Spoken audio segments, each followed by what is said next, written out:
Hello Mary, apologise for any background noise, but you are sat on top of the fish tank. Woo! Fishy noises. As today's Thursday, it is review something day, in which we review something that we have seen or heard or read or looked at or drawn a picture of. Today I'm going to be reviewing the book that you've seen me reading for ages, it would appear.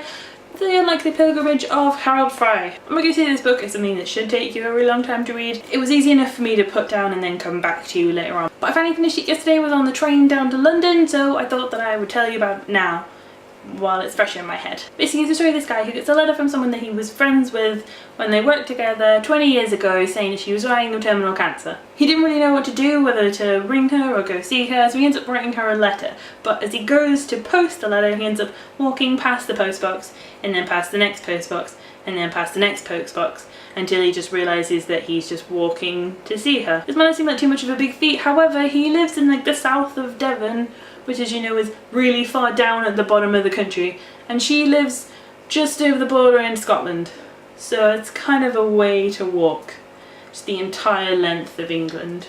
Throughout the story, not only do you see like the physical task that it is for him to walk all the way from Devon up into Scotland, which is quite a long way for someone who is physically fit to walk, never mind an old man in his yachting shoes. But more than just the physical journey that it takes, it's more of a story of his thoughts and how he perceives the world and what the last 20 years has meant to him. Throughout his journey he remembers the life that he is shut out, and so it's more of a journey of self-discovery or rediscovery, as he remembers all of his past, he remembers about the person he's going to see, he remembers his wife, he remembers his child growing up, he remembers his own childhood. So it's a really interesting sort of way to see how someone's past sort of affects them, and then how someone can sort of shut all that out. Along the way he meets an interesting cast of people, ranging from old people to young slobs to men who think that they've got it all sussed out in life. And all these people help him realise something more about himself, or just more about the nature of humanity. So it's a really interesting study on people in general. Yeah, this is the first time that I've ever tried to review a book. I don't really know my thoughts. I liked it, I thought it was good.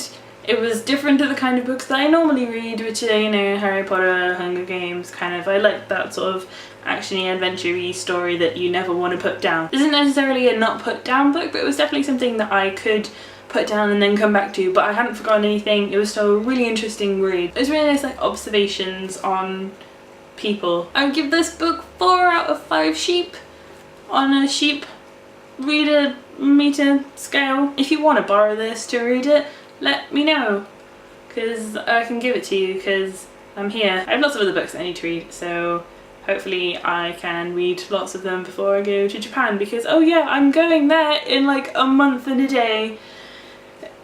By the time that you see this, because you've gone to bed now, it will be a month until I leave the country to go to another country and stay there for like a whole year.